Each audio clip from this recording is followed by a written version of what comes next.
Bangladesh premier league BPL 2024-এর নতুন আসরের নতুন রং ও উত্তেজনা যোগ করেছে চিটাগং কিংস। দলটি সাকিব আল হাসানকে দলে ফেরানোর পর এবার আরও একটি চমকপ্রদ ঘোষণা করেছে।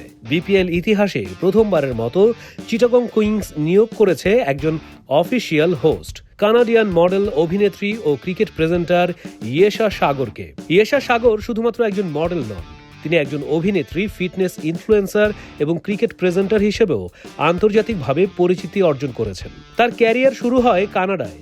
সেখানে তিনি মিউজিক ভিডিও ও সিনেমার মাধ্যমে নিজেকে প্রতিষ্ঠিত করেন। 2015 সালের কানাডায় পাড়ি জমানোর পর ইয়েশার ঝুলিতে আসে গ্লোবাল টি-20 কানাডার মতো বড় ইভেন্টের প্রেজেন্টেশনের অভিজ্ঞতা। এছাড়াও 2023 সালে পাঞ্জাবি সিনেমা ইয়ারানা দা রুতবাতে তার অভিনয় প্রশংসিত হয়েছিল। পাঞ্জাবের শিকড়ে বড় হলেও ইয়াশার প্যাশন ক্রিকেটের প্রতি। 14 ডিসেম্বর ছিল ইয়াশা সাগরের জন্মদিন। এই বিশেষ দিনে চিটাগং কিংসের পক্ষ থেকে প্রকাশিত একটি অফিসিয়াল ভিডিও বার্তায় বলা হয়েছে, কানাডিয়ান মডেল, অভিনেত্রী, ফিটনেস ইনফ্লুয়েন্সার এবং ক্রিকেট প্রেজেন্টার ইয়াশা সাগর বিপিএল-এ চিটাগং কিংসের অফিসিয়াল হোস্ট হিসেবে থাকবেন।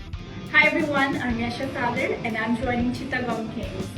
Yes, you heard that right. তার স্টাইল, গ্ল্যামার এবং ক্রিকেট প্রেমের মাধ্যমে বিপিএল ভক্তদের জন্য নতুন ধরনের শো অপেক্ষা করছে।